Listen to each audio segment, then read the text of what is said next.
Hello friends, my name is Ramasu. Today we shall discuss about topic the performance optimization in the cloud. Friend, today's topic is very interesting and important. If like for example you are already running or you are planning to move your applications on the cloud or remote servers, and you are thinking about the approaches or the techniques which we use for performance optimizations of application infrastructure and services. So today's topic is very interesting, friend. Whenever we talk about cloud, basically we are referring to the remote servers, and those remote servers are basically having different services in terms of software, infrastructure, platform. So many services are there, database, storage, and nowadays many big names are nowadays available. For example, Microsoft Azure, Google, like other IBM. So many vendors are there who are basically cloud services providing. So basically, friend, performance optimization in the cloud is a critical aspect of ensuring that your applications and services deliver the best possible user experience while efficiently utilizing cloud resources. It involves fine tuning various elements of your infrastructure, application, and configuration to achieve optimal performance.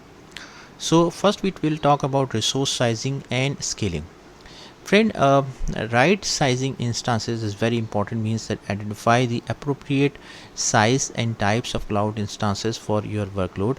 This involves aligning the resources, for example CPU, memory, database, storage, with the actual requirements of your application. So that means whatever the load you have, whatever the requirement you have, you must have to take and decide about the resources accordingly here as well. Like for example, if you need you only need 3 CPU, for example, so you must have to take 3 CPU only, because if you go for more CPU, obviously it will cost you a lot as well. So it is necessary that whatever the requirements are there, the resources should be aligned accordingly here as well. Then auto scaling means implement auto scaling policies to dynamically adjust the number of instances based on demand.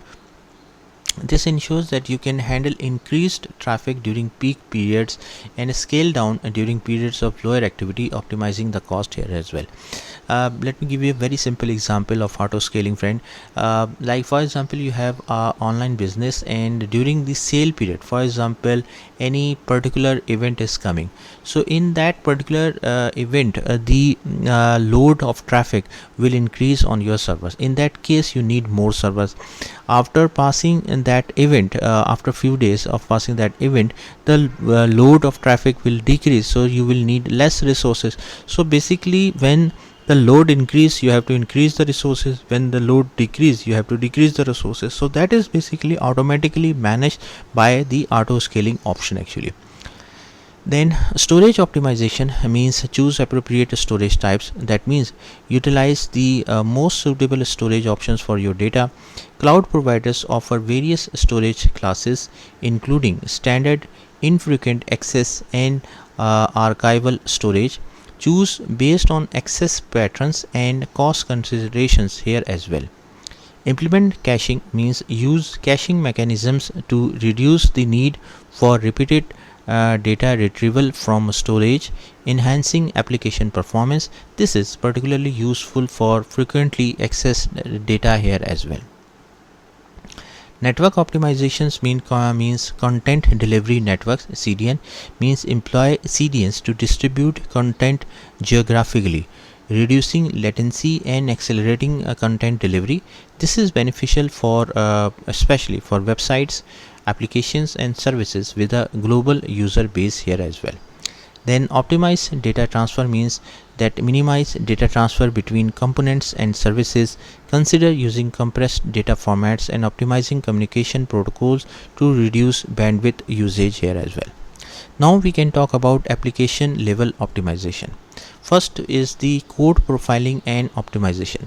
Friend, use code profiling tools to analyze the performance of your application code. Obviously, whatever the application you are using, it has some source code.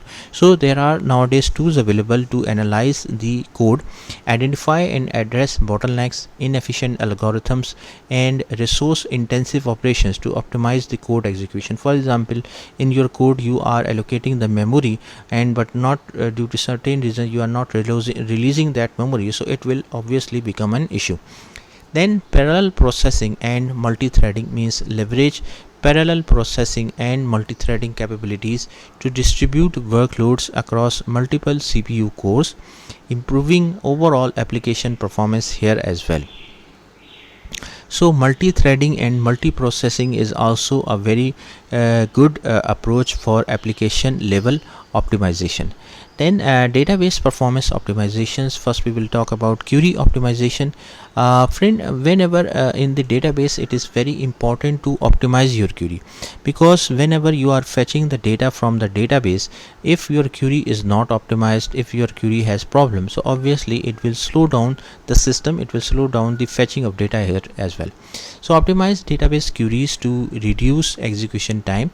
This involves indexing, proper schema design, and utilizing database performance and tuning tools here as well. Then scaling database resources means choose appropriate database instance sizes and configurations, implement read replicas, sharding or clustering for distributing database workloads and improving scalability here as well. So scaling database resources is also a very good option for a database performance optimization. Then monitoring and analytics means performance monitoring tools are there. That means utilize monitoring tools to continuously track the performance of your cloud infrastructure and applications.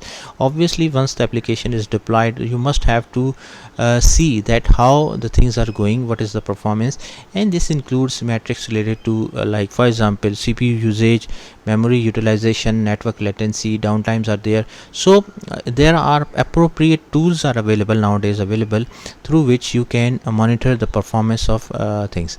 Then log analysis means that analyze logs to identify issues, errors, or performance bottlenecks.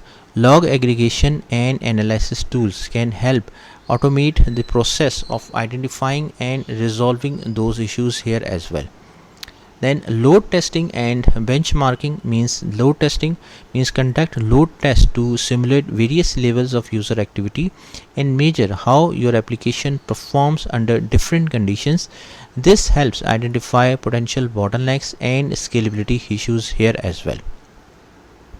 Then benchmarking means compare the performance of your application against industry standards or competitors.